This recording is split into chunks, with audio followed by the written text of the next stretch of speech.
Mwaka 2025 ni mwaka wa kihistoria kwa taifa la Tanzania, ambapo Watanzania walifanya uchaguzi mkuu wa kuchagua rais, wa bunge na madiwani kupitia Tume Huru ya Taifa ya Uchaguzi. Wananchi walishiriki kwa wingi na hatimaye Rais Dr. Samia Suluhu Hassan alitangazwa mshindi na kuendelea kuongoza nchi kwa awamu nyingine. Baada ya kuapishwa rasmi, Rais Samia alianza kazi mara moja kwa kasi na mwelekeo mpya, akisisitiza kauli yake ya kazi na utu, tunasonga mbele, ikiwa na msisitizo wa maendeleo jumuishi, ustawi wa wananchi na diplomasia ya uchumi. Novemba 14 mwaka 2025, Rais Dr. Samia Suluhu Hassan, wakati akilihutubia na kulifungua bunge la 13 la Jamhuri ya Muungano wa Tanzania bungeni Dodoma, kwa upande wa Wizara ya Ujenzi, aliahidi kuendelea kukamilisha utekelezaji wa miradi ya ujenzi wa miundombinu na kuendelea na miradi ya kimkakati, hususan upanuzi wa barabara katika miji na majiji. Mheshimiwa Spika, eneo jingine takalolipa uzito mkubwa ni sekta ya ujenzi.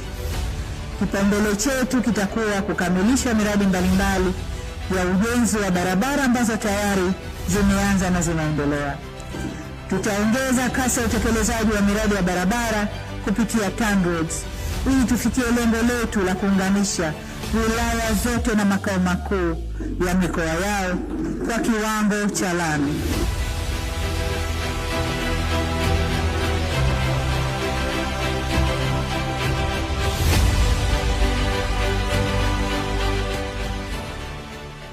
Hakika jambo hili litafungua nchi na kufungua fursa mbalimbali za kibiashara nchini.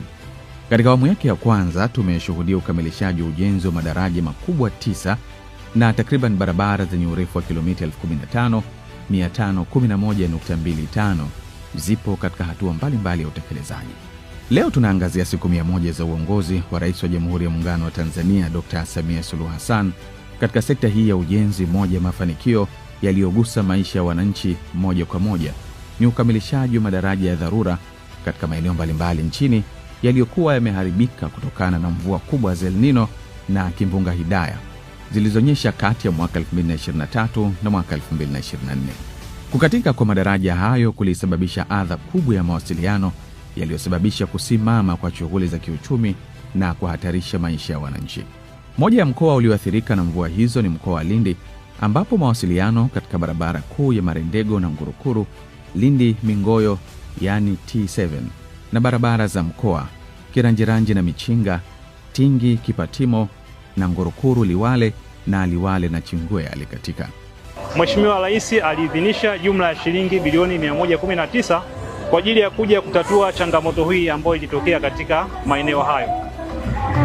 Kwa hilo tunamshukuru sana Mheshimiwa Rais kwa fedha hizo ambazo mpaka hivi sasa zimeshatatua changamoto hiyo na kufanya kukatika kwa madaraja katika maeneo hayo sasa kuwa historia. Rais Dr. Samia ameonyesha kwa dhati anavyoshughulika kwa vitendo katika utekelezaji wa miradi ya kimkakati na ile ya dharura, kwa kuendelea kuielekeza Wizara ya Ujenzi na Wakala wa Barabara Tanzania TANROADS kukamilisha miundombinu hiyo kwa wakati na kwa viwango, ili wananchi waweze kupata huduma za usafiri wa uhakika na matumizi ya barabara kipindi chote cha majira ya mwaka. Wananchi wa mkoa wa Lindi kwa ujumla wetu, kipande hiki kilitupa shida kwelikweli hasa baada ya kukatika.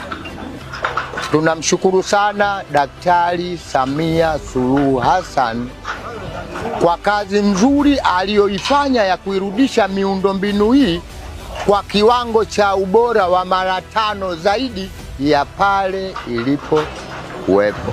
Kupitia miradi hiyo ya dharura, serikali imekamilisha miradi 40 kati ya miradi 81 ya ujenzi wa madaraja ya dharura kupitia programu maalum ya Contingent Emergency Response Component inayofadhiliwa na Benki ya Dunia, na tayari imetoa jumla ya shilingi bilioni 291.1 kwa ajili ya malipo ya makandarasi wanaotekeleza miradi hiyo.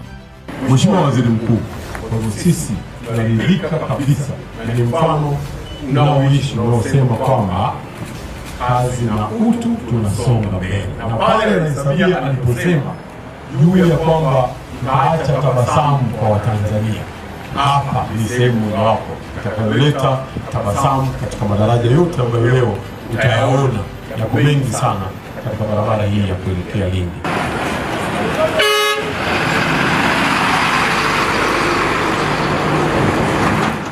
Madereva wa magari ya abiria na malori wamesema muda wa safari umepungua na gharama za usafiri na uchukuzi zimepungua na hivyo kuleta tija.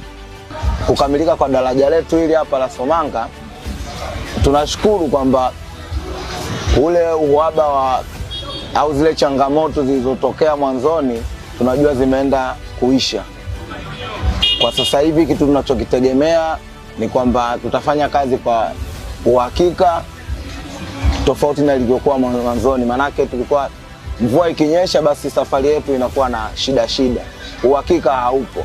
Unaweza ukaenda ukashindwa kurudi au ukashindwa kutoka kabisa.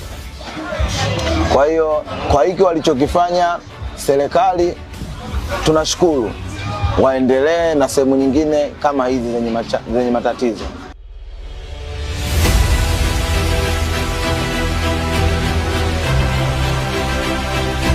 Kazi hizi zimeenda sambamba na usimikaji wa taa za barabarani katika baadhi ya barabara kuu, makazi ya watu, maeneo ya biashara, ikiwa ni sehemu ya mkakati wa serikali kuboresha usalama wa raia, kuimarisha biashara za usiku, kupunguza vitendo vya uhalifu, kuboresha taswira ya miji na kuvutia uwekezaji.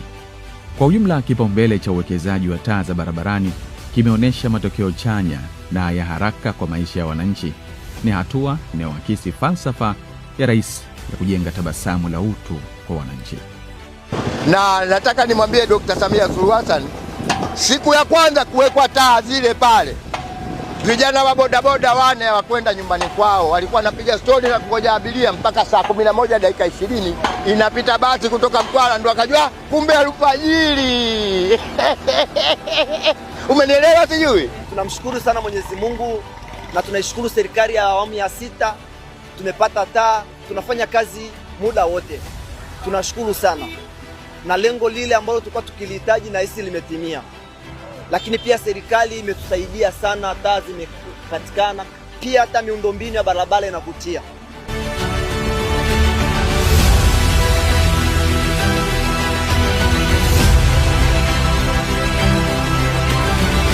Katika siku 100 za vitendo, serikali imeyapatia makampuni 4 ya makandarasi wanawake wazawa mradi maalum kwa ujenzi wa kiwango cha lami wa barabara ya Rwanda Ibiwili yenye urefu wa kilomita 20 mkoani Songwe.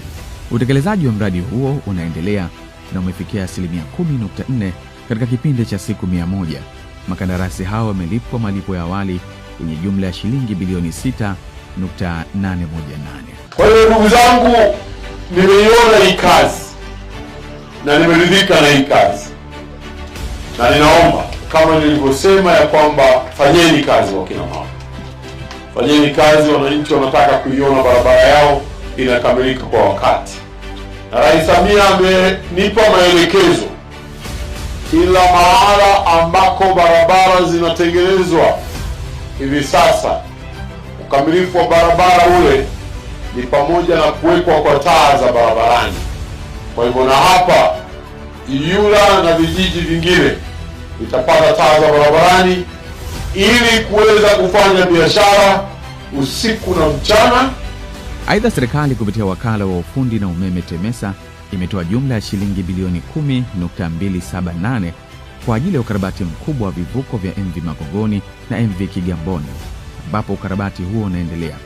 Katika kipindi cha siku 100, serikali imetoa jumla ya shilingi bilioni 20 kwa Wizara ya Ujenzi kupitia wakala wa majengo Tanzania TBA kwa ajili ya kazi ya ujenzi wa nyumba 150 kwa ajili ya makazi ya watumishi wa umma awamu ya pili katika eneo la Nzuguni jijini Dodoma, ambapo unaendelea na umefikia 34%.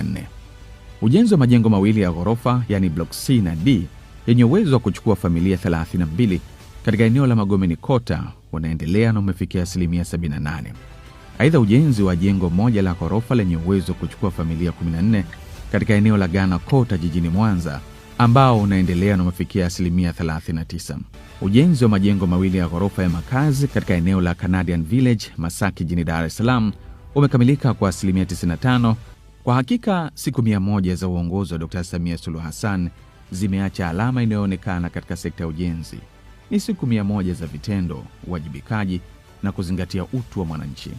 Kupitia miradi ya kimkakati inayoendelea kutekelezwa nchini, serikali imeendelea kuimarisha miundombinu na kufungua fursa mpya za kiuchumi na kijamii, ambapo juhudi hizi zinajenga msingi imara wa maendeleo endelevu ambapo manufaa yake yanamgusa mwananchi mmoja mmoja na taifa kwa ujumla.